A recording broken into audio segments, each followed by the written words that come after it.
political landscape that we see today, especially in Western democracies, is often presented as a clear divide between conservatives and liberals. We're told that conservative forces favour free markets and tradition, while liberals fight for social progress and government intervention. But what if that distinction is largely an illusion? What if, underneath the surface, both conservatives and liberals are working within the same economic system, perpetuating the same ideology, neoliberalism? In reality, the political spectrum has narrowed so much that both camps now operate within what Tariq Ali would call the extreme centre, where lines between conservative and liberal blur and neoliberalism dominates all politics. Today at the Left Library, using Marxist theory, we will break down how conservatives and liberals alike reinforce the same capitalist system and why this false dichotomy obscures the true class dynamics at play. In his book, The Extreme Centre, A Warning from 2015, Tariq Ali describes how political discourse in the West has collapsed into a centrist orthodoxy that upholds neoliberal principles regardless of which party is in power. Whether it's conservatives advocating for free markets or liberals proposing moderate welfare programs, both sides ultimately defend the same status quo, an economic system rooted in privatization, deregulation and austerity. In this extreme centre, politics becomes less about genuine alternatives to the system and more about managing the contradictions of capitalism while preserving the same neoliberal order. Neoliberalism, as David Harvey explains in A Brief History of Neoliberalism from 2005, is not just a set of policies, but an ideology that frames the market as the ultimate arbiter of social and economic life. Under neoliberalism, public goods are commodified, state intervention is reduced, and individual responsibility is emphasised.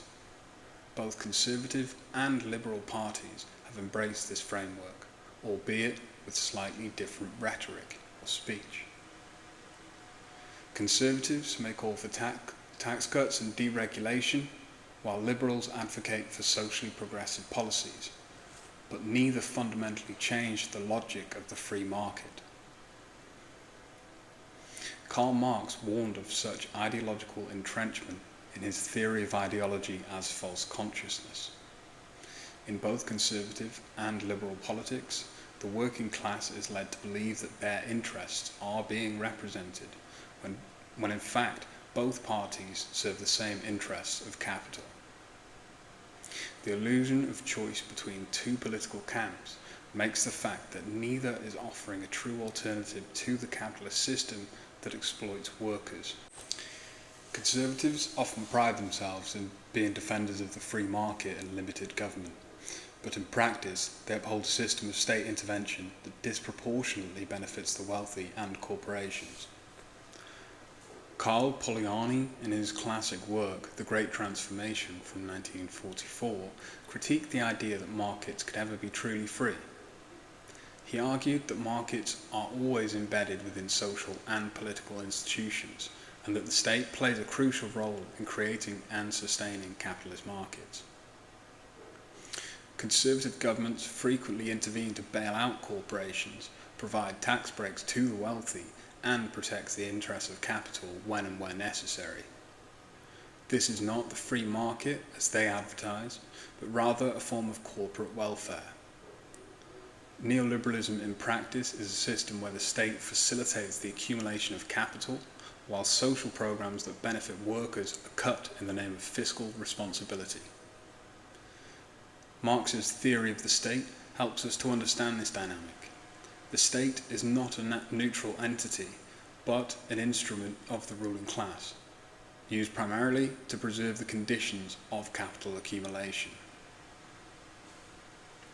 Under neoliberalism, conservatives push policies that increase inequality, deregulate industries, and reduce labour rights, all while claiming to promote individual freedom.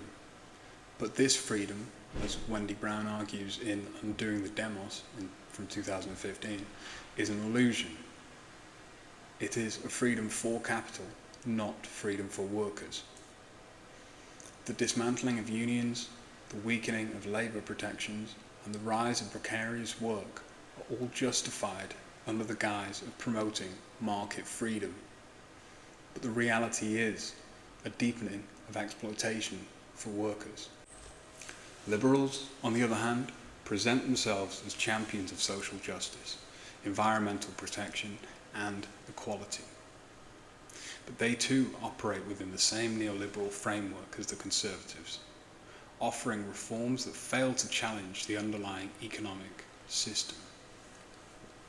While conservatives focus on market deregulation, liberals often seek to regulate markets without questioning their inherent inequalities. For example, liberals may advocate for raising the minimum wage or expanding healthcare access, but they stop short of challenging the capitalist relations of production that keep workers dependent, for example, on wage labour and capital accumulation.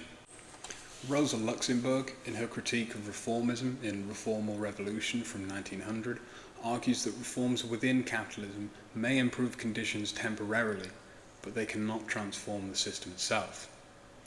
Liberals, by pushing for reforms within the neoliberal framework, only serve to maintain the system rather than overturn it. Their policies may make capitalism more palatable, but they do not address its fundamental exploitation of labour. Furthermore, neoliberal liberalism, as contradictory as it may sound, often emphasises identity politics over class politics.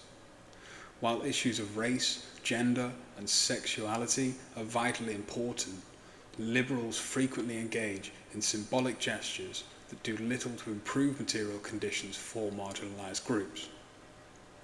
As Nancy Fraser points out in The Old is Dying and the New Cannot Be Born from 2019, this focus on identity politics by the liberals, without addressing the economic roots of inequality, then allows neoliberalism to survive completely unchallenged.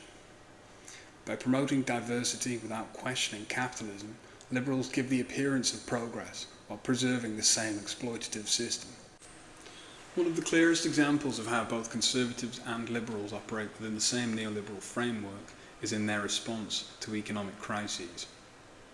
When faced with economic downturns, both sides advocate for austerity measures, cutting public spending, reducing social services, and balancing budgets on the backs of workers. The rhetoric may differ, but the outcomes are always the same. The working class bears the brunt of the crisis, while the wealthy are shielded from its effects. Silvia Federici, in her analysis of austerity in Revolution at Point Zero from 2012, explains how these measures disproportionately affect women and marginalised communities, who rely more on public services that are then slashed in the name of economics. Is a key component of neoliberalism because it shifts the burden of economic crises away from capital and onto labour or workers. Whether it is conservatives preaching fiscal responsibility or liberals calling for budget reforms, the outcome is the same. Workers are made to pay for the failures of the capitalist system. Karl Marx's theory of crisis is crucial here. Marx argued that capitalism is inherently crisis-prone because of its internal contradictions, particularly the tendency for the rate of profit to fall. When crises occur, the ruling class seeks to resolve them by intensifying the exploitation of labour, cutting wages and reducing social protections. Both conservative and liberal governments, by advocating for austerity, are complicit in this process. In the neoliberal era, politics is reduced to managing capitalism's contradictions rather than challenging its foundations. Both conservatives and liberals present themselves as distinct alternatives, but in reality they offer different shades of the same ideology. Stuart Hall famously critiqued this in his work on Thatcherism, noting that neoliberalism had successfully shifted the entire political spectrum to the right. The result is that even more progressive parties, such as Social Democrats for say, have embraced the key tenets of neoliberalism, such as market deregulation, and privatization. This narrowing of the political spectrum is what Slavoj Zizek calls the post-political condition. Within this framework, politics is no longer about genuine ideological struggle or class conflict, but about managing capitalism in a way that avoids destabilization. By embracing neoliberal tenets, both conservatives and liberals transform politics into a form of technocratic governance, where economic realities and austerity are treated as inevitable.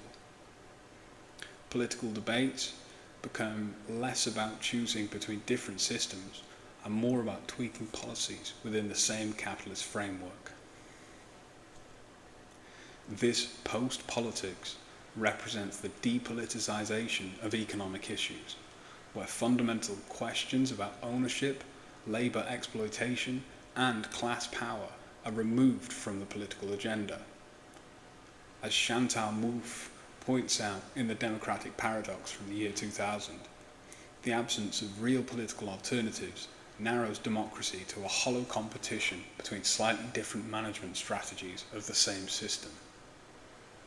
Both conservatives and liberals operate in this space, where the focus is on market efficiency, growth, and maintaining capitalist stability, rather than challenging the structural inequalities that neoliberalism and its exploitation reinforces.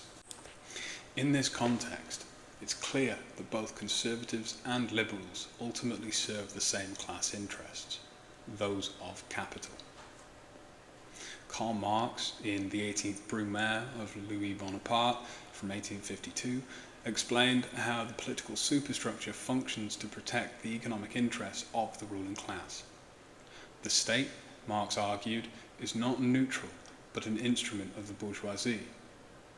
In the neoliberal era, this analysis remains relevant. Conservative and liberal parties both work to protect capitalist accumulation, albeit through different rhetorical frameworks. The extreme centre, as Tariq Ali calls it, represents the collapse of political choice. Both parties, despite their apparent differences, embrace the core tenets of neoliberalism: privatization, deregulation, and austerity. They may disagree on social issues or cultural politics, but when it comes to economic policies, they converge in their commitment to the capitalist system. This convergence is perhaps best exemplified by the so-called third way politics of figures like Tony Blair and Bill Clinton, who rebranded social democratic or liberal parties as proponents of market-driven policies. Tony Blair's embrace of neoliberal globalization and Clinton's backing of the welfare reform and market deregulation are prime examples of how liberal politics absorbed neoliberal ideology. They advocated for social progress on issues like civil rights and healthcare, but never questioned the primacy of the market or the logic of capital. Both conservatives and liberals have, therefore, become agents of capital, as they have always been. As David Harvey argues, neoliberalism has succeeded in restoring class power, particularly to the financial elites, who benefit from the deregulated markets, privatized public goods, and weakened labour protections that both sides have promoted. While conservatives push for these policies more openly, liberals have often sold them under the guise of compromise or modernisation. The central argument of this essay is that the distinction between conservatives and liberals is largely a false dichotomy. While their rhetoric and policy preferences may differ superficially, both are operating within the same neoliberal framework that prioritises capital over labour. Neoliberalism, rather than providing a genuine political choice, has reduced politics to the management of capitalism's contradictions. This process, which began in the 1970s, has narrowed the political spectrum to an extreme centre, where both sides maintain the same capitalist structures, leaving workers and marginalised communities to bear the brunt of its consequences. For workers, this means that the so-called left and right of mainstream politics both represent the same interests of capital. Whether it's conservatives pushing austerity or liberals promoting market-based solutions to social problems, the underlying system remains intact. Marxist theory provides the tools to understand this process, revealing how the state, in its neoliberal form, functions as an instrument of capital, no matter which party holds power. Breaking out of this neoliberal consensus requires recognizing that the real divide is not between conservatives and liberals, but between capital and labour, between the ruling class that profits from neoliberalism and the working class that has suffered under it. As Rosa Luxemburg famously put it, the choice is between socialism or barbarism, between a system that prioritizes human needs and one that sacrifices them for profit. Until we move beyond the false choices offered by the extreme centre, politics will remain a tool of the ruling class, and workers will continue to be exploited. Breaking out of this neoliberal consensus requires recognising the real divide is not between conservatives and liberals, but between capital and labour, between the ruling class that profits from neoliberalism and the working class that suffers under it. As Rosa Luxemburg famously put it, the choice is between socialism or barbarism, between a system that prioritises human needs and one that sacrifices them for profit. Until we move beyond the false choices offered by the extreme centre, politics will remain a tool of the ruling class, and workers will continue to be exploited. We've been the Left Library, the home of simplified political theory. If you have enjoyed today's video, please do consider subscribing for more. Let's build a better future together.